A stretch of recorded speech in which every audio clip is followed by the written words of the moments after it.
les Canadiens de Montréal sont sélectionnés. Winnipeg Jets are proud to select The Edmonton Oilers would like to select The Halifax Mooseheads from the Erie Otters, of the Finnish Elite League, Nathan McKinnon. Connor McDavid, Patrick Laine. Jesperi Kotkaniemi. La station CJMD de Lévis est fière de sélectionner Dave et Nicolas Gagnon. The Hockey Brothers, les top prospects du hockey radiophonique à Québec. On est de retour sur les ondes de CJMD 96.9 à Hockey Night in Lévis. Puis comme d'habitude, je vais vous le rappeler, vous pouvez nous suivre sur les réseaux sociaux. HNN969, Twitter, Facebook, Instagram. La page Facebook de CJMD, bien sûr. L'application mobile ainsi que la chaîne YouTube. Pour vrai, il y a du super bon contenu. Vous ne le regretterez pas. Repêchage, Nick. Enfin, on y est. On est à un peu moins d'une semaine puisque ça aura lieu vendredi et ça continuera comme d'habitude le lendemain, le samedi, pour la ronde de 2 à 7. Mais la première ronde, la plus excitante, ça va se dérouler le vendredi prochain. Pour ceux qui nous connaissent, et même vous, je pense que vous me connaissez maintenant, on est très, très, très grands fans du repêchage et ça depuis si longtemps, à analyser les jeunes. On passe des heures et on a passé des heures cette semaine à faire de la revision, et ça pour vous. Et aussi un peu pour nous, on se cachera pas que c'est de la job, mais on aime ça. Pour vrai, tu sais, quand je repense à ça, qu'on aurait pu aller vivre le repêchage à Montréal, je pense que l'affaire du COVID qui m'a le plus, on va dire, ça m'a pas rendu de bonne humeur. Mais je me dis, ça revient à Montréal l'an prochain. Il y a un certain Shane Wright qui va être disponible cette année-là. Ça devrait être pas pire. Puis je vous garantis qu'on va être là. Ça, c'est sûr à 100%. Mais on va se concentrer sur celui-là qui s'en vient vendredi prochain. C'est quelle équipe qui a le premier tour? Les Sabres de Buffalo. C'est sûr que c'est un repêchage spécial. On se le cachera pas. Il n'y a pas eu de saison OHL. Exactement. Il y a presque pas eu de match justement dans la Ligue de l'Ouest. La Q a été la plus active dans le monde junior canadien.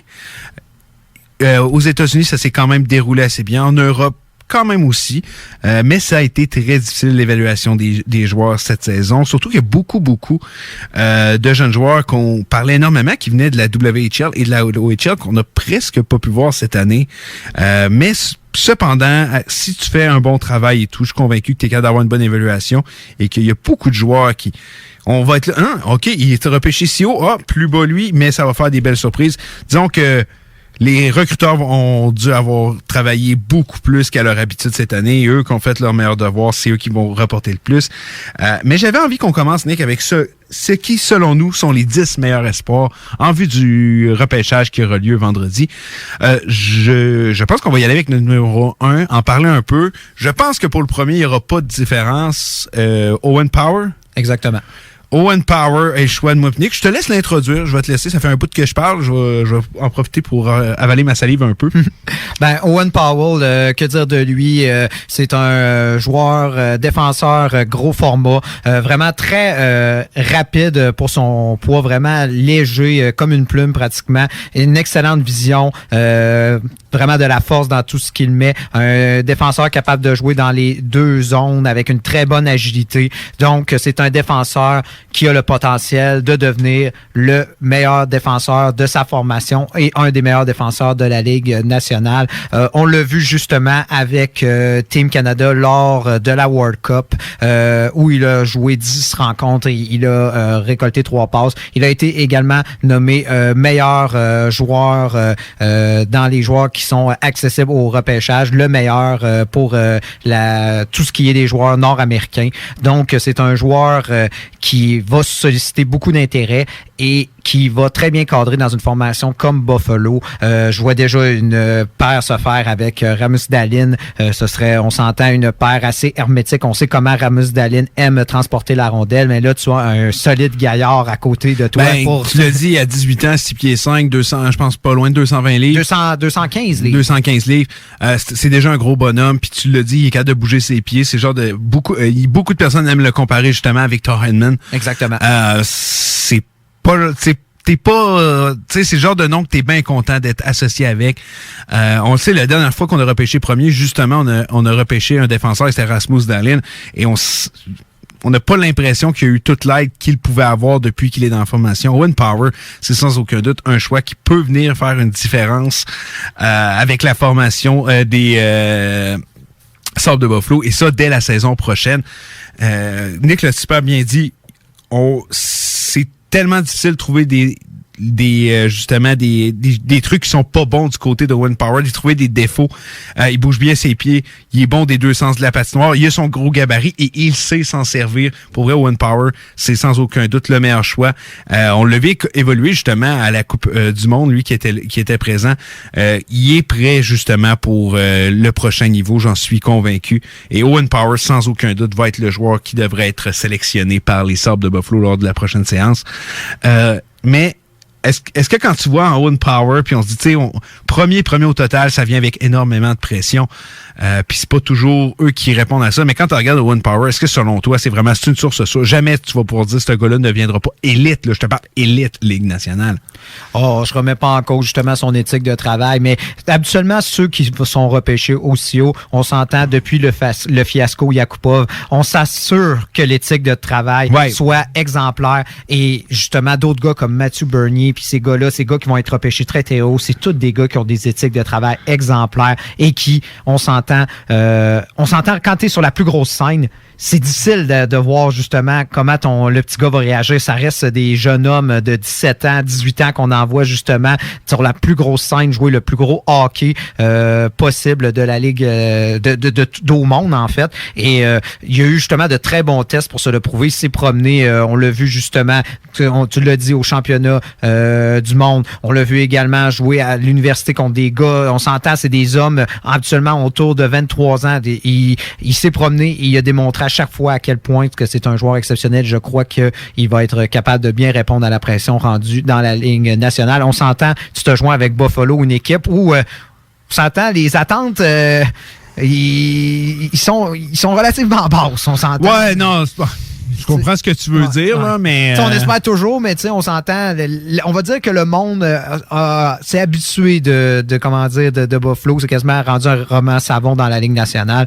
Donc, Owen Power ils vont avoir besoin de ce type de joueur-là et c'est pourquoi il va être repêché en premier. Oui, non, sans aucun doute. Owen Power devrait être le premier choix sorti lors de la séance de repêchage qui va avoir lieu vendredi. Deuxième choix, c'est Seattle et... À moi, d'une surprise, c'était qui le tien? Moi, je suis allé avec Matthew Bernier. C'est le même choix avec moi. Je te laisse le présenter encore, Nick. Tu fais tellement bien ça. On parle d'un joueur vraiment complet qui va non seulement combiner justement une excellente éthique de travail, mais qui est justement capable de jouer dans les trois zones. Difficile de repérer justement des faiblesses. Un joueur très cérébral, intelligent également avec la rondelle. Un gros, ce qu'on appelle le hockey IQ. Oui. Vraiment, vraiment développé. Donc, très bon dans ses décisions. Fait pas d'erreur. Donc, il va intéresser assurément le Kraken. En plus, on s'entend dans sa position de centre et son format quand même intéressant. On parle de 6 pieds 1, 175 livres. Ça va très bien cadrer avec une équipe comme le Kraken qui va débuter et qui va avoir justement besoin de jeunesse qui va se greffer au fur et à mesure des années. C'est un beau projet, Matthew Bernier. Ouais, puis tu l'as dit, tu l'as précisé, Hockey Sense. Et dans le repêchage, il y a la clé des 5 S qu'on appelle les 5 S magiques. Hockey Sense, le shot, le tir, le size, la taille, le skate, le patin et les skills. Dans le fond, je pense que tout le monde sait ce que veut dire les skills, comment tu manies la rondelle, les feintes, tout ça. Hockey Sense est toujours numéro 1 dans ma priorité de liste. Et un joueur comme Bernier, que tu l'as dit, les possède énormément. C'est pas le plus gros joueur du repêchage, cependant. Surtout rien qu'à 174 livres, c'est un gars qui va avoir besoin de gagner du gabarit. Je sais pas si on va le voir aller dans la Ligue nationale directement. C'est pas impossible, comme tu l'as dit. Le talent est là, mais on va devoir justement apprendre, prendre le temps de s'entraîner lors des étés si on va avoir justement le gabarit Ligue nationale du côté de Bernier. Mais ça reste que c'est un joueur explosif qui va avoir toute une carrière en Ligue nationale, ça j'en suis convaincu. Et lui aussi a pu profiter de la vitrine du championnat du monde où il a joué avec les Américains, mais les Américains ont été éliminés assez Effectivement, rapidement. c'est vrai, je l'avais Mais il a oublié. quand même bien fait, honnêtement. Oui, j'ai adoré ce que j'ai vu de lui, honnêtement. Ça va être un joueur électrisant, puis sans aucun doute, meilleur talent offensif de toute ce draft-là, sans aucun doute. On va passer à la troisième rang, le choix appartient aux Ducks d'Anaheim. J'ai bien hâte de voir parce que je pense que c'est là que peut-être nos choix vont diverger. Moi, j'ai été de Brendan Clark, le défenseur du côté d'Anaheim qui va avoir le troisième choix. Moi, c'est pas...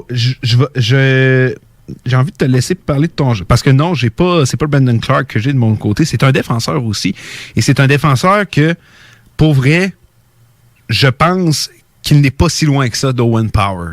Ouais. Vraiment pas loin, mais je vais te laisser commencer avec Brendan Clark. Brendan Clark, on s'entend, c'est le modèle des nouveaux défenseurs, très mobile, capable de faire bouger rapidement la rondelle, très bon passeur, très bon créateur de jeu, vraiment qualité offensive incroyable, pratiquement comme un attaquant, honnêtement. C'est le type de défenseur, on s'entend, je veux pas comparer ça à Makar, mais le type de défenseur que vous voyez, tu sais, nouvelle génération comme Makar, Clark en fait partie. Une menace, justement, pour les équipes adverses. Extrêmement talentueux. Probablement un des défenseurs. Si on a parlé de Owen Power, on a comparé avec Edman, tout ça. Pas forcément un gars qui va terminer premier au niveau des pointeurs chez les défenseurs, mais Clark a ce potentiel-là à la différence. Vraiment un excellent défenseur offensif capable de jouer sur le power play. Je pense que ce type de défenseur-là, surtout nouvelle génération, c'est très recherché et c'est pour ça que je crois qu'il va sortir aussi vite que le troisième rang. Pour vrai, c'est un des défenseurs que j'adore énormément. J'avais eu la chance de le voir beaucoup dans le passé, un peu moins cette année avec tout ce qui s'est passé. Il est pas très loin dans ma liste. Il s'en vient lui aussi, je te le confirme. Mais moi, c'est Simon Edvinsson.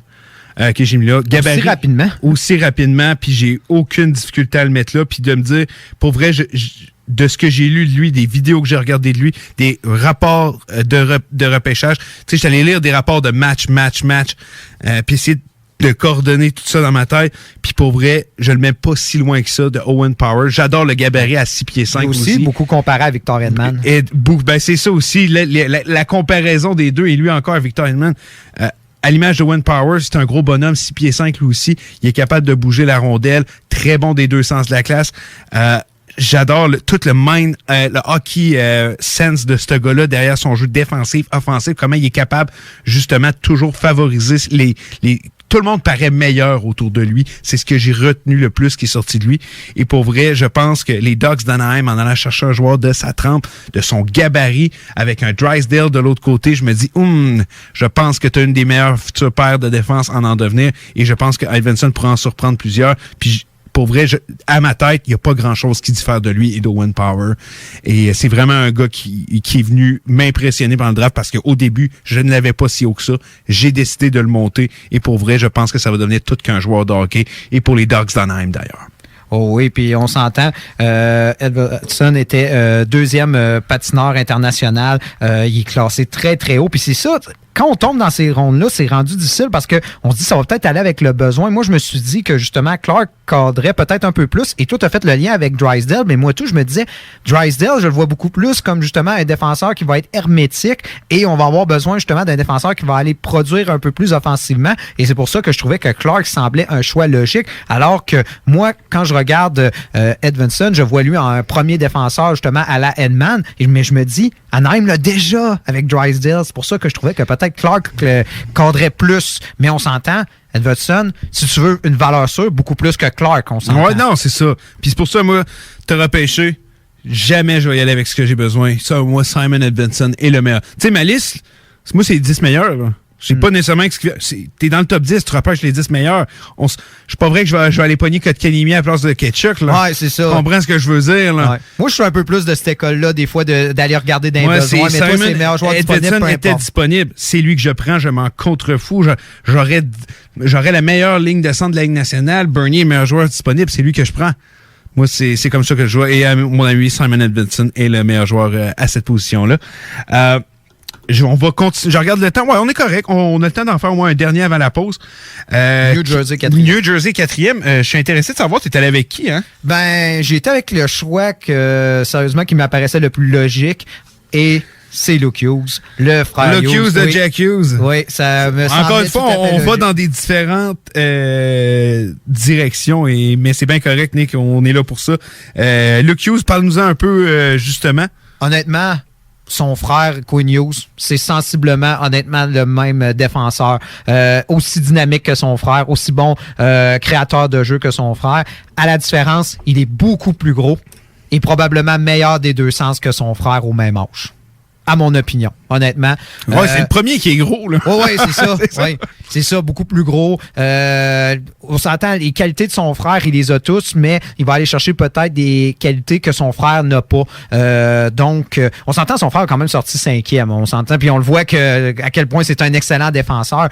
Mais Hughes, très longtemps, était classé premier de ce repêchage-là, très longtemps. Et ça l'a changé au courant surtout avec sa prestation dans les juniors où on s'est posé des questions justement autour de lui, mais honnêtement, c'est un des meilleurs défenseurs disponibles de ce repêchage-là et ça paraît logique que s'il est disponible pour New Jersey, que New Jersey va aller le réclamer. C'est pas impossible. On peut faire justement la connexion avec les frères Hughes. Il y a une bonne raison. Je pense pas que ce serait un mauvais choix si on irait. De mon côté, je pense qu'avec justement la connexion Hughes, il y aurait de quoi à faire, mais j'ai été, encore une fois, j'y vais talent pour talent et un joueur qui m'a tellement épaté depuis que j'ai commencé à faire mes recherches, c'est William Eklund.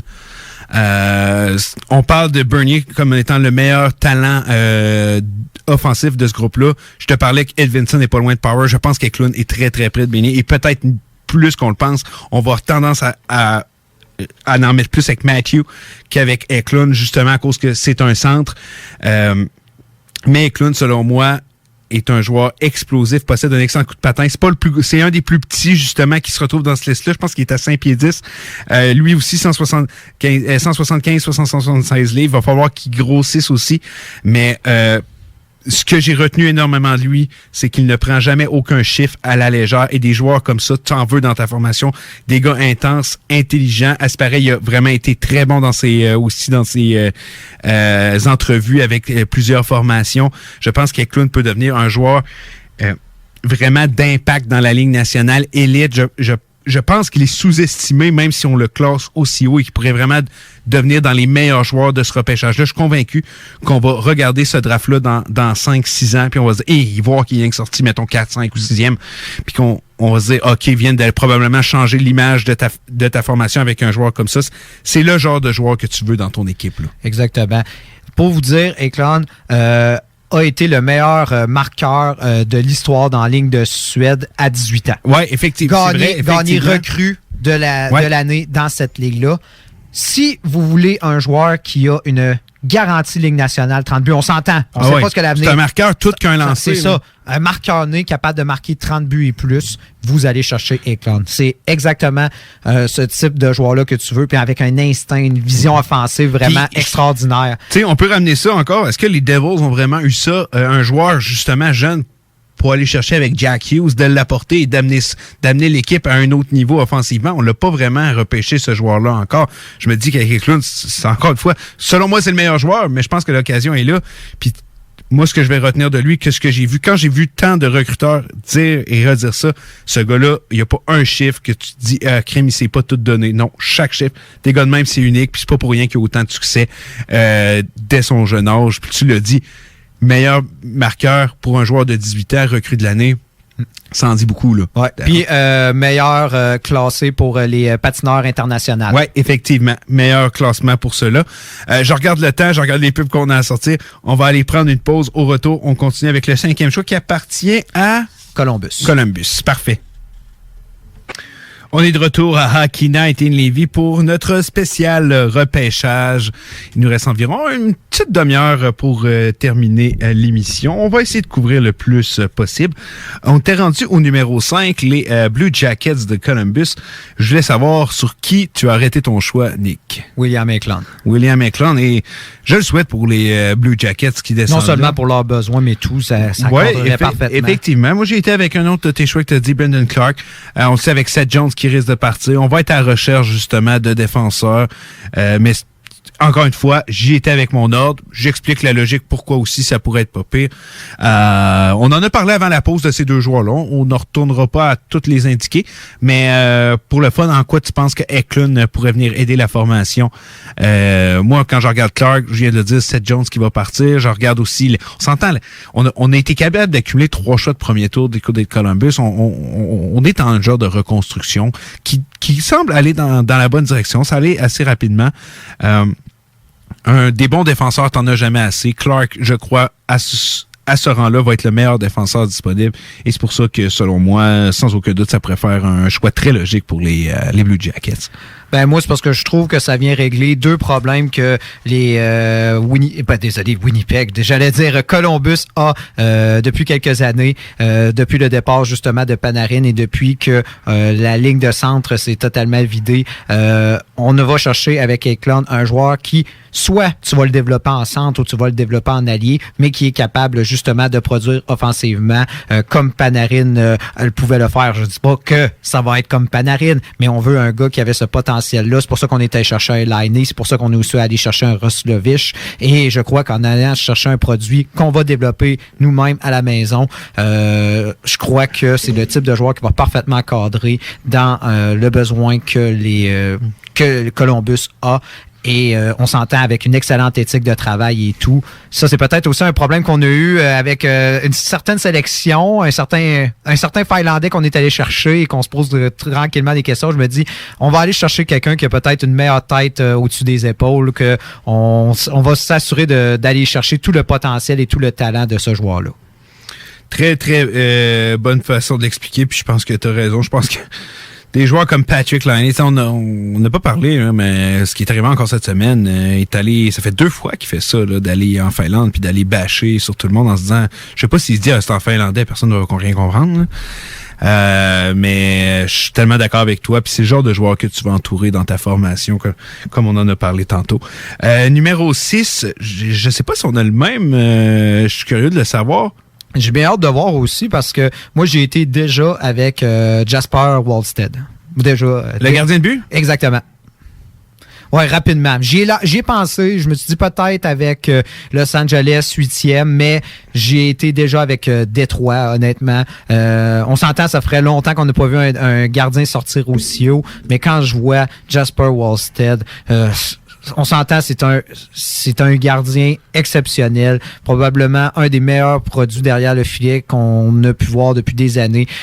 Côté un peu, c'est vraiment spécial à voir, un peu hybride, pas totalement parfait papillon, mais très athlétique, capable de faire des arrêts de manière désespérée, mais tellement intelligent, puis un peu comme justement les meilleurs gardiens comme Carey Price, que il est tellement intelligent et il voit tellement les jeux que les arrêts ont l'air faciles pour lui. Quasiment robotique aussi, pas capable de rentrer dans sa bulle. C'est un gardien beaucoup de positionnement comme justement l'était Carey Price. Là. Exactement. Et quand même avec un gros physique. 6 pieds 3, je pense. 6 pieds 3, exactement. Donc, capable de couvrir beaucoup entre les 2 poteaux. Mais comme je dis, il n'y a rien qui passe à travers ce gars-là. Non seulement les rondelles ne traversent pas, mais aussi il ne se laisse pas déranger et il est capable justement de répondre à la pression et c'est ce qu'on recherche. On sait que c'est probablement la position la plus ingrate dans le sport, être gardien de but. Et tu as besoin justement d'un gars qui va être capable de prendre cette pression-là. Et Détroit, on s'entend, on a eu Jonathan Bernier et là Thomas Greiss devant le filet. Je pense que c'est le temps d'aller chercher un meilleur gardien et avec un Wallstedt de disponible. Mais c'est là. Les gardiens, c'est tellement difficile à prévoir. Je me dis, est-ce qu'il va sortir si haut? Est-ce qu'on va oser y aller quand il y a encore des excellents défenseurs et attaquants disponibles? C'est à voir quel est le plan de Yzerman. Non, c'est pour vrai, tu sais, honnêtement, Détroit, peu importe la position que tu choisis, ça n'est pas une mauvaise. On est rendu là, on accumule les jeunes joueurs, puis il n'y a pas encore personne nécessairement dans les recrues qui est encore, c'est normal, c'est très jeune les repêchages qui ont commencé à faire, mais qui est sorti du lot et de se dire, OK, c'est lui notre avenir à cette position-là pour l'instant. Donc, c'est un free-for-all. De mon côté, je suis avec Mason McTavish. Excellent choix. J'adore tellement ce joueur-là. Je l'ai tellement aimé au championnat des moins de 18 ans. Pour vrai, encore, tu sais, il n'y a pas vraiment de power forward dans ce repêchage-là qui sont super hauts, mais Mason McTavish pourrait venir faire un peu la job de power forward. C'est un centre, c'est un gars avec un bon gabarit. C'est fou pareil, mais il a l'air tough. Tu le regardes, puis il a l'air tough. Souvent, les mots qui revenaient parlaient de lui, il disait « violent and aggression ». Vraiment, c'est les mots qui revenaient le plus en disant de lui, c'est ça. C'est pas un power forward classique. Non, pas directement. Mais il a l'air enragé quand il joue, puis il veut la rondelle. Il va faire tout pour aller la chercher. Et me rappelle un peu Ryan Getzlaf dans sa jeune carrière. Exactement. Très bon parallèle. Moins gros, puis... non, mais il joue gros. Tu le regardes jouer, puis on dirait qu'il fait 2-3 pieds de plus, puis une trentaine de livres supplémentaires. Ce genre de joueur-là. Puis ses talents offensifs, il répond présent. Pour vrai, Mason McTavish aussi, je parlais de William Eklund. C'est le genre de gars que dans 5 ans, on pourrait se dire, aïe, OK, il aurait pu être repêché encore plus haut. C'est un joueur que j'adore. J'ai adoré tout ce que j'ai vu de lui. Rien lui vraiment de négatif. Il est bon aussi des deux sens de la patinoire. Puis Nick l'a tellement décrit. Tu veux un joueur avec de l'attitude, tu viens d'aller en chercher un guerrier, un gars qui va venir chercher, justement, venir déranger l'adversaire. On l'a dit, c'est pas directement un power forward, mais il est capable de faire des trucs qu'un power forward peut t'amener. Puis, pour vrai, c'est le genre de joueur que les Red Wings de Détroit, on l'aurait peut-être potentiellement notre futur premier centre ou deuxième centre. Mais, comme on l'a dit, c'est un... It's all open. Tout est ouvert avec les Red Wings de Détroit. Et je pense que Mason McTavish pourrait être un choix très, très intéressant pour les Red Wings de Détroit. Exactement. Je te disais, agressif pour aller chercher la rondelle, mais également agressif pour conserver la rondelle. Il y avait quand même tout un tir capable de produire offensivement. Il est pas gêné offensivement. Il est capable de produire, puis il est pas mauvais dans sa zone non plus. Pour vrai, c'est tout qu'un joueur de hockey très, très complet. Puis des joueurs comme lui, il n'y en a pas beaucoup dans ce repêchage-là. Puis un vrai de vrai aussi centre naturel comme Bernier Lee, alors qu'Eklund peut jouer un peu allié et tout ça. Là, regarde jouer Eklund, j'ai plus l'impression que c'est un allié. On va en développer en allié, moi, je pense. On va maintenant aller à la 7e position qui appartient à... les San Jose Sharks. Les Sharks de San Jose. C'est pas mal wide open, eux aussi. Hein? Ouais. Pas mal wide open. Cole Sillinger, de mon côté. Oh oui, si haut. Si haut, ouais. Mais je l'aime, ce joueur-là aussi. Mais moi, j'ai été, bien sûr, avec Mason McTavish. Mason McTavish, ouais. C'est ça. Mais hey, je suis surpris que taille de Cole Sillinger, mais je l'aime, ce joueur-là. On s'entend, mais j'ai comme l'impression que ça va plus être... Fils de Mike Sillinger, en passant. Exactement. Mais on dirait que je le vois pas, moi, forcément, comme un attaquant garanti top 3. Alors que on s'entend quand tu repêches top 10, tu essaies justement d'avoir cette garantie. C'est ce que j'ai beaucoup lu. Mais je comprends pourquoi tu l'aimes, parce que tu sais, qualité le hockey IQ. Tu connais hockey IQ. Je ne vis que pour le hockey IQ, puis il faut que tu aies un coup de patin. C'est ça. Faut que tu saches patiner aussi. Puis un gars qui a vécu dans l'environnement du hockey. C'est ça puis, tu sais, un peu comme les frères Kutchuk, tu vois que c'est des gars, OK, ils se sont pas fait impressionner par le monde du hockey, même si on s'entend, ça veut dire une très grosse famille de hockey. Puis lui, déménager, ça le dérange pas, là. Lui, il s'est promené pas mal avec son papa, là. Ah oui. Et lui, il est échangé, ça, il jouera pas dans la tête. Il dit, je sais c'est quoi. Ah oui, puis si vous auriez vu justement, lui, finalement, il a décidé de pas aller avec la WHL, mais on s'entend, sa première saison de WHL, c'était plus d'un point par match. C'était incroyable, non, c'est ça. C'est un joueur possède, honnêtement, tu sais, je t'ai parlé des 5S tantôt, sans dire, Hockey Sense, c'est vraiment ce qui ressort, mais il y a aucune lacune dans les autres. Il est capable de, justement, tu sais, comme on parlait avec Billy Bean, les 5 talents, il est capable de tout faire, Cole Sillinger. C'est ce que j'aime de lui.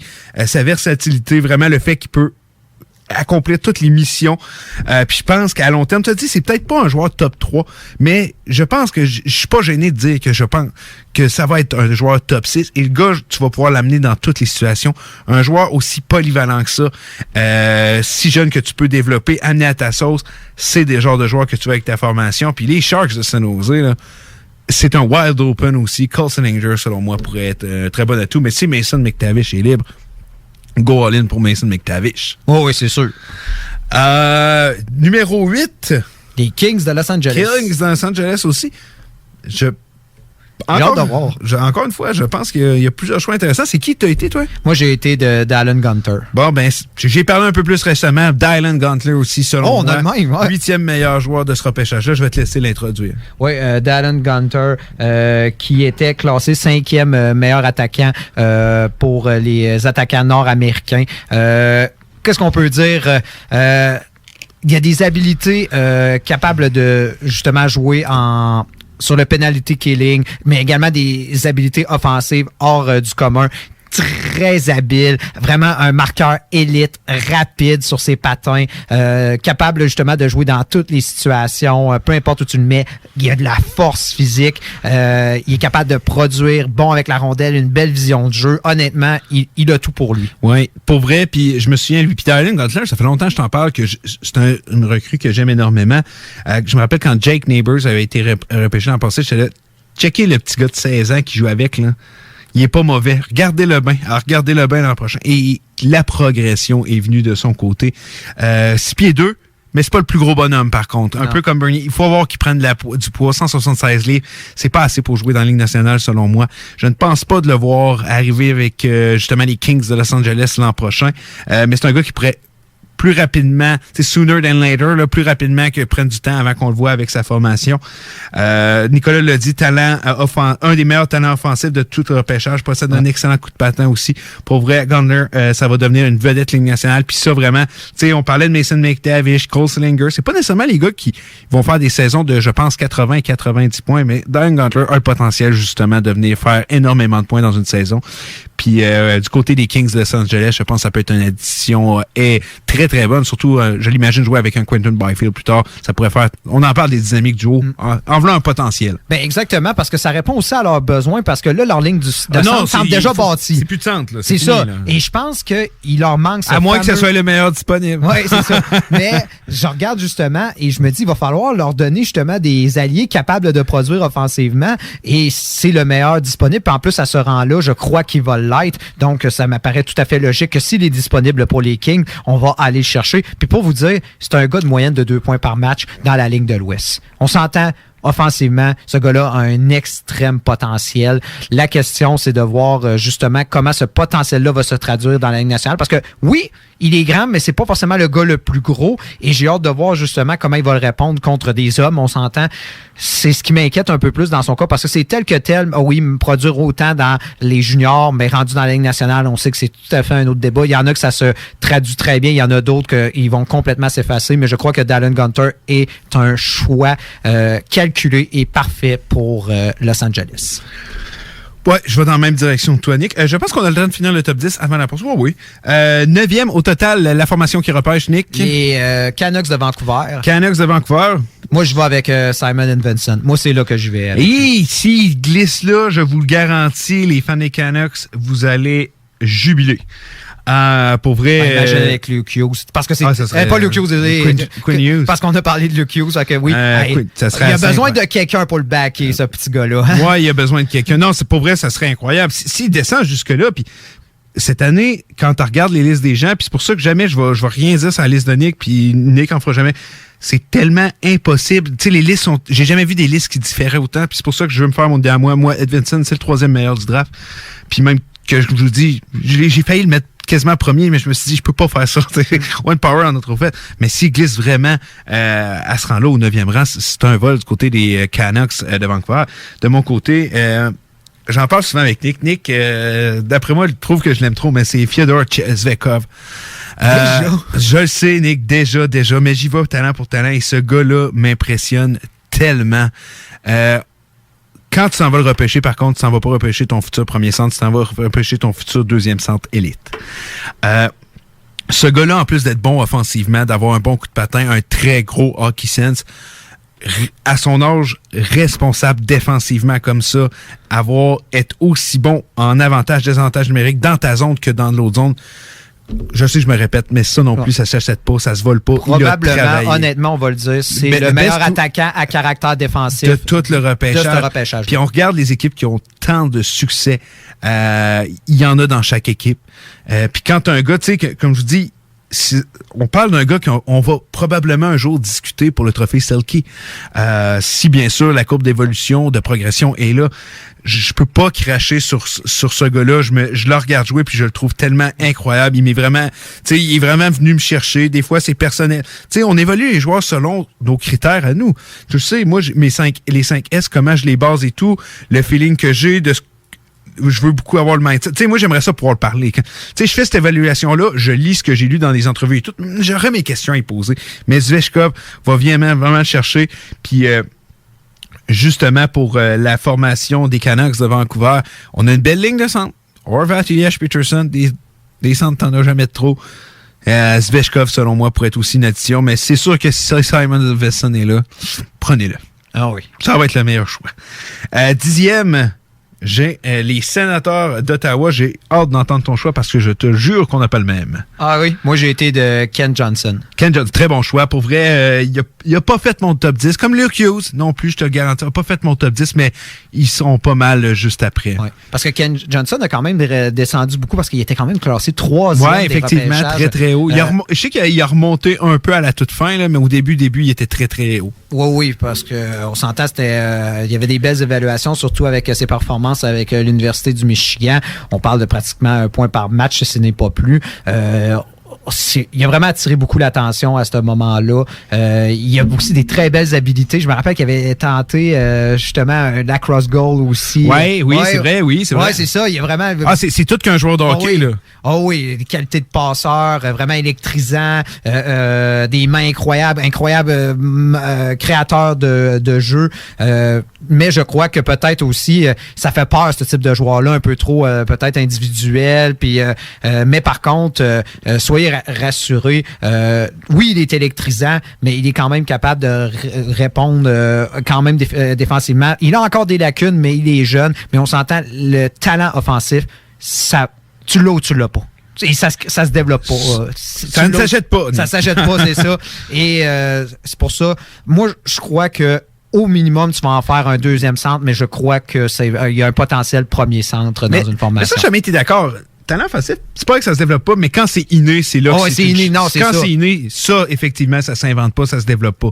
Mais ça peut. Mais je suis d'accord avec toi, c'est tout qu'un joueur de hockey. Puis il l'a raté tellement peu. Puis j'ai l'impression que j'ai mis ce gars dans mon top 10 parce que j'avais envie de te faire. Mais je le mets quand même là.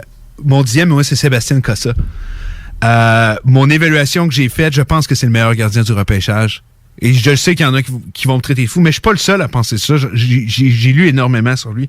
Mais quand tu me parles d'un gars de 6 pieds 6 qui est capable d'être, attends, là, je cherche mon mot, athlétique comme ce gars-là, c'est une denrée rare et on voit ça très rarement. Et quand aussi on dit que tu es le meilleur gardien de la WHL depuis Carey Price, selon moi, Sébastien Cossa est un gardien qui en ce moment est sous-évalué et tu regardes comment il a monté dans les listes dans les dernières semaines. Passé, je pense qu'il était 20e. La majorité des listes, il a percé le top 15.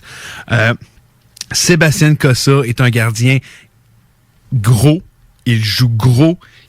C'est le gardien, il a pas beaucoup trop devant le filet et il peut se déplacer un peu à la Andrei Vasilevskiy. C'est un gardien tellement incroyable. Pour vrai, je pense que si j'ai le choix entre lui et Will Still, j'y vais avec Sébastien Cossa. J'ai l'impression que dans quelques années, c'est quand même fou, 2 gardiens sortir dans la première ronde, c'est très rare. Ça arrive pas souvent. Mais je pense que dans quelques années, on va s'en reparler et que c'est Sébastien Cossa qui va avoir sorti son épingle du jeu. Moi, j'aime bien Sébastien Cossa, puis je suis sûr qu'il va sortir première ronde. Mais moi, j'aimerais mettre un bémol. Le seul élément qui me fait peur, c'est qu'il jouait justement dans la Ligue de l'Ouest avec les Edmonton Oilers qui était un rouleau compresseur. Ça, je te l'accorde. Les Jake Neighbor, il y avait justement Dallin Gunter. Ouais. C'était même pas un des joueurs principaux, Dallin Gunter, de cette formation-là. Il a fini, je pense, 6e ou 7e meilleur pointeur de la formation. Ça en dit long comment il y avait du talent dans cette effectivement, puis je sais quand j'ai commencé à l'évaluer et tout, puis au début, tu sais, comme je te dis, je commence à l'évaluer, puis je regarde l'équipe devant lui, je dis, ouais. Mais tu sais, je lis, les informations, je fais, OK. Genre, je suis allé regarder plus dans son passé, j'ai fait, OK, il était dominant à cet âge-là. La courbe d'évolution est vraiment excellente. Mais c'est sûr, tu sais, quand tu as une équipe aussi dominante dans des juniors, c'est vrai que ça peut des fois se dire, OK, il est peut-être pas aussi bon que ça, mais les chiffres sont là. Les arrêts, tu sais, il les a pas volés, il les a fait. Pour vrai, Sébastien Cossa, selon moi, tu sais, surtout 6 pieds 6, athlétique, là. Ah oui. C'est quand est-ce que tu vois ça, là? Tu sais, les Bishop, là, sa force, c'était, tu sais, tu voulais le battre, tu faisais une passe crossover, là. C'était comme ça que tu battais Bishop. Il faisait quoi, 6 pieds 7, 6 pieds 8, Bishop, je vais pas dire Ouais, n'importe 6 quoi. pieds 7, moi, à peu près. Kossa, c'est quasiment la même grandeur, va peut-être encore même grandir un peu, on sait jamais. Puis non, la crossover, il va faire l'arrêt. Puis pour vrai, il y en a qui le comparent à Vasilevski, à sa façon de se déplacer, à sa taille, Ouais. c'est Et exceptionnel. Vasilevski fait 6-3, puis on dit que c'est un très, très gros gardien. Même pendant les séries, on disait un peu trop gros, ça, c'est un autre débat. Mais on s'entend, à 6-6, être autant athlétique, C'est incroyable. exceptionnel. C'est pas vrai. Puis, tu sais, genre, autant il est dominant, je le sais. Puis, il y a un autre excellent gardien, Westman, qui est là aussi. Puis, je suis convaincu que les deux vont avoir... Les équipes qui vont le repêcher ne se planteront pas, mais j'étais là. Je pense que Sébastien Cossa, à long terme, va peut-être probablement devenir un meilleur gardien que va devenir le Suédois. Mais à Ottawa, tu sais, mettons, je sais que T'as pour les jamais besoins, trop de bons gardiens. T'as jamais trop de bons gardiens. C'est ça. Puis les sénateurs ont tellement repêché beaucoup de gardiens de la dernière année, je me dis, ils vont en repêcher un autre. Mais je me dis... Mais c'est le meilleur joueur disponible. C'est ça, mais je me dis, moi, être, mettons, Chicago 12e, moi, j'irais que ça. Edmonton aussi, c'est des équipes Ouais, que ça c'est ça pas paraît impossible. S'il logique. descend jusque-là, c'est pas impossible du tout. Mais, encore une fois, tu repêches le meilleur joueur disponible. Exactement. C'est ma façon de penser. Puis, quand tu regardes quelle position ils ont besoin d'une recrue supplémentaire de haut niveau, les Sens, Non. ils l'ont partout. Non, c'est ça, on s'entend. Rendu là, ils ont repêché leur défensive, ils ont leur offense, ils ont leur gardien, mais quand tu dis ça, un gars comme Kossa, c'est comme, tu sais, tu me dis, j'ai un bon jeune gardien, mais t'as la chance d'avoir Askarov, c'est le meilleur disponible. Je vais aller chercher Askarov. Mais on sait qu'il y a beaucoup d'équipes qui repêchent